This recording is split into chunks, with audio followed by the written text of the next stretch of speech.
കുറുമ്പി രചന Hannah അന്നു. എന്നോട് ഞാൻ പല പ്രാവശ്യം പറഞ്ഞിട്ടുണ്ട്, നിനക്ക് പെണ്ണ് തെറ്റാക്കാനുള്ള ബ്രോക്കറല്ല ഞാനെന്ന്. എടി കുറുമ്പി, നീ ഇങ്ങനെ കലിപ്പാവല്ലേ പ്ലീസ്. ഇത് ലാസ്റ്റ് വൺ. നീ അവളോടൊന്ന് പോയി പറ എനിക്ക് അവളെ ഇഷ്ടമാണെന്ന്. എന്നിട്ട് എന്തിനാളെ കോപ്പേ? അവൾ നിന്നെ ആക്സെപ്റ്റ് ചെയ്ത് ഒരാഴ്ച കഴിയുമ്പോൾ പിന്നെ തേച്ച് ഒട്ടിക്കാനല്ലേ? എന്റെ പറച്ചിൽ കേട്ട് അവനില്ലാത്ത നിഷ്കുഭാവെല്ലാം മുഖത്ത് വാരി വിതറി എന്നെ നോക്കി നിൽക്കുകയാണ്. നിങ്ങൾക്ക് എന്തെങ്കിലും മനസ്സിലായോ? ഇല്ലല്ലോ, എന്നാ ഞാൻ പറഞ്ഞുതരാം. ഞാനാണ് ഫായിസ ഫെബി. എല്ലാവരും ഫെബി എന്ന് വിളിക്കുമ്പോൾ എൻ്റെ കൂടെയുള്ള ഈ മുതൽ എന്നെ കുറുമ്പി എന്നാണ് വിളിക്കുന്നത്. അവൻ്റെ പേര് അമൻ ജഹാൻ. എല്ലാവരും അജു എന്ന് വിളിക്കും. ഞങ്ങൾ രണ്ടുപേരും ചെറുപ്പം മുതലേ ഉള്ള കൂട്ടാണ്. രണ്ടുപേരും നേവീസാണ്. ഞാൻ ഡിഗ്രി ഫസ്റ്റ് ഇയറും അവൻ PG ഫസ്റ്റ് ഇയറുമാണ്. ഇപ്പം ഞങ്ങൾ രണ്ടുപേരും കൂടെ അവൻ്റെ റോയൽ എൻഫീൽഡിൽ ബീച്ചിൽ വന്നാണ്. അപ്പോൾ ഒരു ഭാഗത്ത് കുറച്ച് പെൺപടകൾ കൂട്ടം കൂടി നിൽക്കുന്നുണ്ട്. ആ ഒരു ഫ്രണ്ട്സുകൾ ബീച്ച് കാണുമെന്നാണ് തോന്നുന്നു. അതിലൊരു ബ്ലാക്ക് കളർ ഡ്രസ് ഇട്ട് ഒരുത്തി ഇവന് നന്നായി ബോധിച്ചിട്ടുണ്ട്. ചുരുക്കി പറഞ്ഞാൽ അവളെ ഞാനിവന് സെറ്റായി കൊടുക്കണം. എന്നാൽ ഇവൻ മര്യാദക്ക് പ്രേമിച്ച് കിടക്കും. ഏറിപ്പോയ ഒരാഴ്ച അതിനുമുമ്പ് തേച്ചിരിക്കും. ഇതിപ്പോൾ ഒരു 30ാമത്തെ പെണ്ണങ്ങാനുമായിരിക്കും. ഫെബി, ഞാൻ പറഞ്ഞ പോലെ നീ ശ്രദ്ധിക്കുന്നുണ്ടോ? നീ ആരൊക്കെയാ കൊണ്ടോണ്ടിരിക്കുക? എൻ്റെ ഭാവി കെട്ടിയോനെ. എന്തേ, നിനക്ക് വല്ല മുടക്കമുണ്ടോ? ഏതാണോ ആ ഹതഭാഗ്യൻ എന്ന് പറഞ്ഞ് ആ കോപ്പ് കിണിക്കുന്ന കണ്ട് അടിച്ചവൻ്റെ മോന്തയുടെ ഷേപ്പ് മാറ്റാണ് തോന്നിയത്. പിന്നെ അവൻ്റെ ഒടുക്കത്തെ മുഞ്ചുള്ള ആ മുഖത്തേക്ക് നോക്കിയാൽ അതിനൊന്നും തോന്നില്ല എന്നുള്ളത് സത്യം. അജുവിൻ്റെ ശല്യം സഹിക്കാൻ കഴിയാണ്ട് ഞാൻ അവനെ തുറച്ചു നോക്കി. ആ ബ്ലാക്ക് കളർ ഡ്രസ് ഇട്ട പെണ്ണിൻ്റെ അടുത്തേക്ക് പോകുമ്പോഴാണ് ഏതോ ഒരുത്തിന് എന്നെ ഇടിച്ചു തെറിപ്പിച്ച് പോയത്. അപ്പോൾ തന്നെ മണ്ണിലേക്ക് വീണ സഹിക്കാൻ കഴിയാത്ത വേദനയാണ് എനിക്ക് എൻ്റെ കാലിൽ അനുഭവപ്പെട്ടത്. വേദന കൊണ്ട് ഞാൻ അലറിയതും അജു ഓടി വന്ന് എന്നെ താങ്ങി പിടിച്ചിരുത്തി. എന്താണ് ഇത്രക്കും വേദന എന്ന് കരുതി ഞാൻ കാലിലേക്ക് നോക്കിയത് എനിക്ക് തലയിറങ്ങും പോലെ തോന്നി. അജു, ചോര ചോര എന്ന് പറഞ്ഞ് ഞാൻ അവൻ്റെ കയ്യിൽ മുറുകെ പിടിച്ചു. ഫെബി, നിനക്കൊന്നുമില്ല. ഒരു ഗ്ലാസ് ബോട്ടിൽ പൊട്ടിച്ചില്ല നിന്റെ കാലിൽ നിറച്ച് കണ്ണടച്ച് എന്നെ പിടിച്ചിരുന്നു. നിന്നെ വേദന എടുക്കാൻ ഞാൻ പതിയെ എടുത്തുതരാം എന്ന് പറഞ്ഞ് അവൻ എന്നെ ഒന്നുകൂടെ അവൻ്റെ അടുത്തേക്ക് ചേർത്തിരുത്തി. ഞാൻ എങ്ങനെയൊക്കെയോ ചുരുണ്ടിരുന്ന അവൻ എൻ്റെ കാല് പിടിച്ച് ചില്ലറച്ച ഭാഗത്തോട്ടതും വേദന കൊണ്ട് ഞാൻ അവൻ്റെ നെഞ്ചിൽ മുഖം പൂഴ്ത്തി. അവൻ്റെ ഷർട്ടിൽ നിന്ന് വരുന്ന സുഗന്ധം മൂക്കിലേക്ക് വലിച്ചേറ്റാൻ തിരക്കിൽ അവൻ ചില്ലെടുത്തൊന്നും ഞാൻ അറിഞ്ഞതേയില്ല. ദേ കഴിഞ്ഞു എന്ന് പറഞ്ഞ് അവൻ എന്നെ അടർത്തിയപ്പോഴാണ് ഞാൻ സംഭവം കഴിഞ്ഞതറിഞ്ഞത്. അജു, ബ്ലാക്ക് ഡ്രസ് പോയടാ. അത് പോട്ടെ കുറുമ്പി, ബ്ലാക്ക് അല്ലെങ്കിൽ വൈറ്റ് ഏതെങ്കിലും ഉണ്ടാവാതിരിക്കില്ലല്ലോ. അതൊക്കെ നമുക്ക് പിന്നീട് നോക്കാം. ഇപ്പൊ നമുക്ക് ഹോസ്പിറ്റലിൽ പോവാം. എന്തിനെന്നോ, നിന്റെ കാലിൽ നല്ല ആഴത്തിലുള്ള മുറിവാ. അതുകൊണ്ട് കുറുമ്പ് കാണിക്കാൻ്റെ കൂടെ പോന്നാൽ മതി, അല്ലെങ്കിൽ എൻ്റെ തനി സ്വഭാവം ഞാൻ പുറത്തെടുക്കും എന്ന് അജു പറഞ്ഞ് ഞാൻ അവനെ നോക്കി വിളിച്ചിട്ട് അവൻ്റെ കയ്യും പിടിച്ച് നടന്നു. കാരണം അവൻ കലിപ്പായാൽ അത് നമ്മളെ കൊണ്ടൊന്നും താങ്ങാൻ കഴിയില്ല. എന്നെ ഒതുക്കാൻ അവനെ കൊണ്ട് മാത്രമേ കഴിയുള്ളൂ എന്നല്ല ബോധ്യം എൻ്റെ വീട്ടുകാർക്ക് പോലും ഉണ്ട്. നമ്മളെന്തെങ്കിലും വാശി കാണിച്ചാൽ അത് തീർക്കാൻ എൻ്റെ ഉമ്മയുപ്പേല അജുവിനെയാണ് വിളിക്കൽ. അങ്ങനെ അവൻ്റെ ബൈക്കിൽ കയറി ഞാൻ അവനെ ഹോസ്പിറ്റലിലേക്ക് വിട്ടു. അജു, നീ അടിച്ച പെർഫ്യൂം ഏത് ബ്രാൻഡാ? എനിക്ക് ഇതിൻ്റെ സ്മെല്ല് നല്ലപോലെ ഇഷ്ടപ്പെട്ടു. എനിക്ക് വേണതുപോലെ. അങ്ങനെ ഇപ്പോൾ നീ മണത്ത് സൂഹിക്കേണ്ട. വേണം ഞാൻ അഴിച്ചു വെക്കുമ്പോൾ എൻ്റെ ഷർട്ട് എടുത്തുകൊണ്ട് പോക്കാം മണക്കാൻ. എനിക്കൊന്നും വേണ്ട അതിൻ്റെ പെർഫ്യൂം. അയ്യേ, ഒരുമാതിരി ചീഞ്ഞ സ്മെല്ല്, ഛർദ്ദിക്കാൻ വരുന്നു എന്ന് ഞാൻ ദേഷ്യം പിടിച്ച് പറഞ്ഞ അവൻ മിററിലൂടെ എന്നെ നോക്കി തലയാട്ടി ചിരിക്കുന്നു. ഹോസ്പിറ്റലിൽ എത്തിയപ്പോഴേക്കും എനിക്ക് തലമിന്നുന്ന പോലെ തോന്നി. അജു, എനിക്ക് തല ഇറങ്ങും പോലെ. അത് നിന്റെ കാലിൽ നിന്ന് ഒരുപാട് ബ്ലഡ് പോയിട്ടുണ്ട്, അതുകൊണ്ടാ.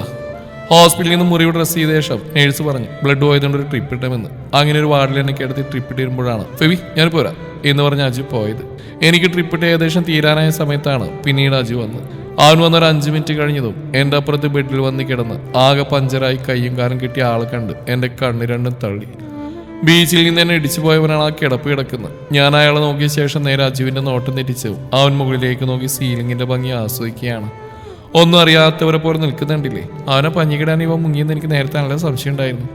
കാരണം എൻ്റെ ദേഹത്ത് തൊട്ടവരൊന്നും പിന്നീട് മര്യാദയ്ക്ക് നടന്നിട്ടില്ല എന്നല്ല, നടത്തിയിട്ടില്ലെന്നാണ് സത്യം. എന്നെ ഇടിച്ചവൻ ഭീതിയോടെ അജുവിനെ നോക്കുന്നുണ്ടപ്പോൾ തന്നെ എൻ്റെ സംശയം ഉറപ്പായി. ഞാൻ അജുവിനെ തറപ്പിച്ച് നോക്കിയതും അവനെന്നെ നോക്കി ക്ലോസപ്പിൻ്റെ പരസ്യം കാണിച്ചു. ഞാൻ കണ്ടുകൊണ്ട് അവനോട് എൻ്റെ അടുത്ത് വന്നിരിക്കാൻ പറഞ്ഞു. അവൻ നല്ല അനുസരണമുള്ള കുട്ടികളെ പോലെ എൻ്റെ അടുത്ത് വന്നിരുന്നു. അജു, സത്യം പറഞ്ഞാൽ നീയല്ലേ അവനെങ്ങനെ ആക്കിയത്? ഞാൻ അയാളെ ചൂണ്ടി 15 സ്വരത്തിൽ അങ്ങനെ ചോദിച്ചു. അവൻ അതേന്ന മട്ടിൽ തലയാട്ടി വിളിച്ചു. എന്തിനാണ് നീ അവനെ പഞ്ഞിക്കിട്ട്? അവൻ അറിയാതെ തട്ടിയായിരിക്കില്ലേ? അറിയാതെ തട്ടിയവർക്കൊരു സോറി പറഞ്ഞിട്ട് പോയാ പല്ലു ഒഴിഞ്ഞൊന്നും പോകില്ലല്ലോ.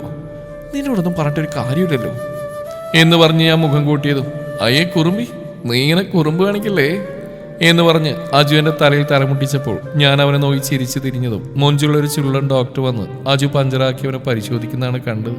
ഫാസിയ ഫെബിൻ. അയാളെ പരിശോധിച്ച ശേഷം ഡോക്ടർ എന്നെ നോക്കി എൻ്റെ പേര് വിളിച്ചു. ഞാൻ അതേന്ന് പറഞ്ഞു.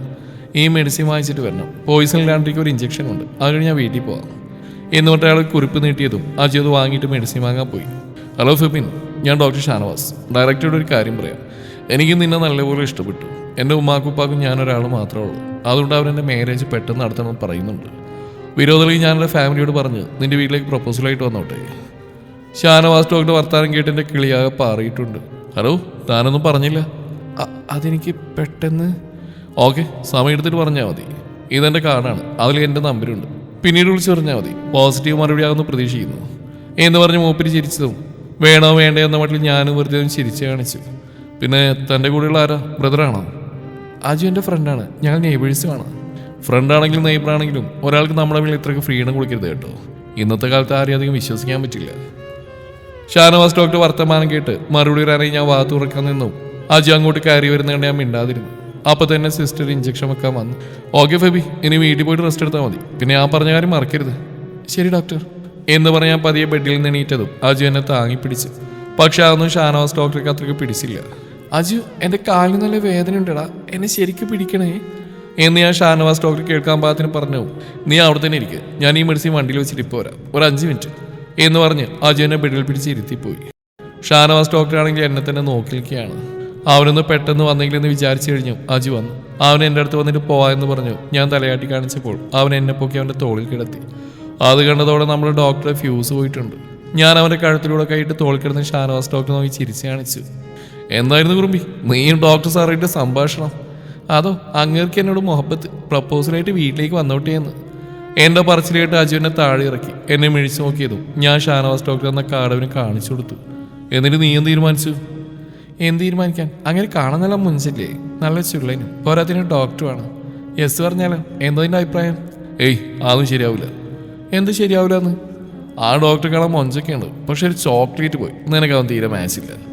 അജുവിൻ്റെ സംസാരം കാട്ടി ഞാൻ എന്തോ പോയി എന്തിനെ പോലെ നിന്നപ്പോഴേക്കും അവൻ എന്നെ വണ്ടിയിൽ കയറ്റിരുത്തി വീട്ടിലേക്ക് വിട്ടിരുന്നു. വീട്ടിലെത്തിയപ്പോൾ അജു തന്നെ എന്നെ എടുത്തുകൊണ്ട് റൂമിൽ പോയി കിടത്തിയപ്പോൾ ഉമ്മ വന്ന് എനിക്കെന്താ പറ്റിയെന്ന് ചോദിച്ച് കണ്ണീരൊളിപ്പിച്ചപ്പോൾ അജു നടന്നൊക്കെ പറഞ്ഞ് ഉമ്മാനെ സമാധാനപ്പെടുത്തി. ഉമ്മ ചായ എടുത്തു വരാമെന്ന് പറഞ്ഞ് പോയപ്പോൾ ഞാൻ ഷാനവാസ് ഡോക്ടർ എന്ന കാർഡിലേക്ക് വെറുതെ നോക്കി ചിരിച്ചതും അജു കാർഡ് എൻ്റെ കയ്യിൽ നിന്ന് വാങ്ങി എന്നെ തറപ്പിച്ച് നോക്കി എൻ്റെ പാൻറ്റിൻ്റെ പോക്കറ്റിലിട്ടു. അജു, നീ എന്തൊക്കെയാണ് ഉമ്മാനോട് പറഞ്ഞ്?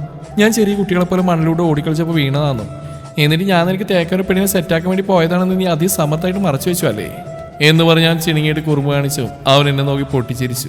ഓടി കുറുമ്പി എന്ന് പറഞ്ഞ് എൻ്റെ കവിളിപ്പിച്ച് വലിച്ചു. കാലിന് സുഖമില്ലാത്ത കാരണം പിന്നീട് ഒരാഴ്ച ഞാൻ കോളേജിൽ പോയിട്ടില്ല. ഞാൻ പോവാത്ത കാരണം കൊണ്ട് മിക്ക ദിവസങ്ങളും അജുവിന് ലീവ് തന്നെയായിരുന്നു. ആ ദിവസങ്ങളൊക്കെ ഇവിടെ നിന്ന് ഞാൻ നടക്കുന്നതിന് റെസ്റ്റ് എടുക്കാത്തതിന് എന്നെ വഴക്ക് പറയലായിരുന്നു അവൻ്റെ മെയിൻ പരിപാടി. അവന് പറച്ചിൽ കേട്ടാന്ന് തോന്നുന്നു ഞാൻ ഗർഭിണി വല്ലതും ആണെന്ന്. ഒരാഴ്ചയ്ക്ക് ശേഷം ഇന്ന് ഞാൻ അവൻ്റെ കൂടെ കോളേജിൽ പോയി. ഇന്ന് കോളേജിൽ മെഡിക്കൽ ക്യാമ്പുള്ള ദിവസമായിരുന്നു. അങ്ങനെ ബ്ലഡ് ടെസ്റ്റ് ചെയ്യാൻ വേണ്ടി പോയപ്പോൾ അവിടെ നിന്ന് ഷാനവാസ് ഡോക്ടറെ കണ്ട് എനിക്ക് ആകെ ചടപ്പായി. കോളേജ് വിട്ട് വന്ന് വീട്ടിൽ കുറച്ച് നേരം ഉമ്മാരുടെ കൂടെ ടൈം സ്പെൻഡ് ചെയ്തു. എനിക്ക് ഉമ്മയും ഉപ്പയും ഒരു അനിയനുമാണുള്ളത്. എൻ്റെ ബ്രോ ഇപ്പോൾ 5th സ്റ്റാൻഡേർഡ് പഠിക്കുകയാണ്. പിന്നെ ബോറടിച്ചപ്പോൾ ഞാൻ നേരെ അജുവിൻ്റെ വീട്ടിലേക്ക് വിട്ടു. അവിടെ എത്തിയപ്പോൾ അജുവിൻ്റെ ഉമ്മ ഗാർഡൻ നനയ്ക്കായിരുന്നു. ആൻറ്റി, അജുവിടെ മോളെ ഫെബി, നിന്റെ കാലിന് സുഖമായില്ലേ? സൂക്ഷിച്ച് നടക്കണ്ടേ? ചെറിയ കുട്ടിയെ പോലെ തുള്ളിച്ചാടി നടന്ന് എന്തെങ്കിലും പറ്റില്ലേ? അജു എല്ലാം പറഞ്ഞു. നീ ചെല്ല്, ആ മുകളിലുണ്ട്. ആ കോപ്പി എന്തെല്ലാം കള്ളാണ് മെനഞ്ഞുണ്ടാക്കി. അവൻ കാരണം എനിക്കിങ്ങനെ സംഭവിച്ചെന്ന ബോധമില്ലാതെ എല്ലായിടത്തും എന്നെ കുറ്റക്കാരിയാക്കിയിരിക്കുക. ഞാൻ ആൻറ്റിയെ നോക്കി ചിരിച്ചിട്ട് നേരെ അകത്തേക്ക് പോയി. സ്റ്റെയർ കയറി മുകളിലെത്തി. അവൻ്റെ റൂമിൽ പോയപ്പോൾ അവിടെ അവനെ കാണുന്നില്ല. ഇവൻ എവിടെ പോയെന്ന് കരുതി ഞാൻ തിരിഞ്ഞു നിന്നപ്പോഴാണ് ബാൽക്കണിയിൽ നിന്ന് എന്തോ ശബ്ദം കേട്ടത്. ചെന്ന് നോക്കിയപ്പോൾ മാൻ ഫോണിൽ ഹെഡ്സെറ്റും കുത്തിത്തിരിക്കുക എന്തോ കേട്ടുകൊണ്ടിരിക്കുകയാണ്. ഞാൻ അവനെ 2-3 പ്രാവശ്യം വിളിച്ചിട്ടും കേൾക്കാതായപ്പോൾ അവൻ്റെ അടുത്ത് ചെന്ന് ചെവിയിൽ നിന്ന് ഹെഡ്സെറ്റ് വലിച്ചൂരി. എന്താണ് ഈ കുറുമ്പി? ഞാൻ പാട്ടിട്ട് ആസ്വദിക്കുകയായിരുന്നില്ലേ? നിന്റെ ഒരു പാട്ട് ആകാശം പൊട്ടി വീഴാൻ നീ അറിയൂലല്ലോ. എത്ര വട്ടം ഞാൻ നിന്നെ വിളിക്കുന്നു? ഞാൻ കേട്ടില്ലെന്ന് പറഞ്ഞ് അവൻ വിളിച്ച് കാണിച്ചപ്പോൾ ഞാൻ അവൻ്റെ മുടി പിടിച്ച് വലിച്ചു. വീട്ടിൽ ഈ കുരിപ്പ് വേദനിക്കണോ? വേദനിക്കാൻ തന്നെ വലിച്ച് എന്ന് പറഞ്ഞ് ഞാൻ അവിടുന്ന് ഓടിയപ്പോൾ നിൽക്കടേ ഇവിടെ എന്നും പറഞ്ഞ് അവൻ എൻ്റെ പിന്നാലെ ഓടി വന്നു. ഓടി അവസാനം അവൻ്റെ റൂമിലെത്തിയപ്പോൾ ഞാൻ തളർന്ന് ബെഡിലിരുന്നു. എൻ്റെ അടുത്ത് അവനിരുന്നു. ഞങ്ങൾ രണ്ടുപേരും മുഖത്തോട് മുഖം നോക്കിയതും പിന്നെ അവിടെ നടന്നൊരു പൊട്ടിച്ചിരിയായിരുന്നു.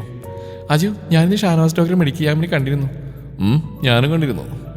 അജു താല്പര്യമില്ലാത്ത മട്ടിൽ മൂളിക്കൊണ്ട് അങ്ങനെ പറഞ്ഞു. ഞാൻ അവനെ നോക്കി വിളിച്ചിട്ട് പറഞ്ഞു, അജു, അങ്ങേര് ഇന്നോട് ചോദിച്ചിരുന്നു. പെട്ടെന്ന് റിപ്ലൈ തരാനും പറഞ്ഞു. ഞാനെന്നാ മറുപടി നൽകുക? ഇന്ന് വീട്ടിലെത്തിയിട്ട് വിളിക്കാമെന്ന് വാക്കുകൊടുത്തിട്ട് ഞാൻ പോകുന്നത്. ഞാൻ യെസ് പറയട്ടെ? എനിക്ക് ഷാനവാസ് ഡോക്ടറെ ഒത്തിരി ഇഷ്ടമായി.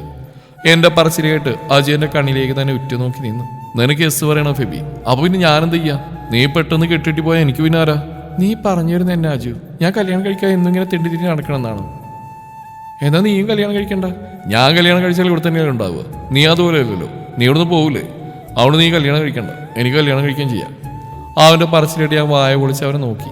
ഓടാ, ഞാനിപ്പോൾ തന്നെ ഷാനവാസ് ഡോക്ടറെ വിളിച്ച് പറയാൻ പോവാം, എനിക്ക് സമ്മതമാണ് എന്ന് പറഞ്ഞ് ഞാൻ ബെഡിൽ നിന്ന് എണീറ്റ് അവൻ എൻ്റെ കൈ പിടിച്ച് വലിച്ച് അവിടെ തന്നെ ഇരുത്തിയിട്ട് എൻ്റെ അടുത്തേക്ക് ഒരുമാതിരി നോട്ടം കൊണ്ട് നീങ്ങി വന്നപ്പോൾ ഞാൻ പുറകിലേക്ക് വേയിച്ച് നിന്നു. നിനക്ക് വിളിച്ചു പറയണ കുറുമ്പി. അങ്ങനെ ഇപ്പം നിന്നെ ആർക്കും വിട്ടുകൊടുക്കാൻ ഞാൻ തയ്യാറല്ല.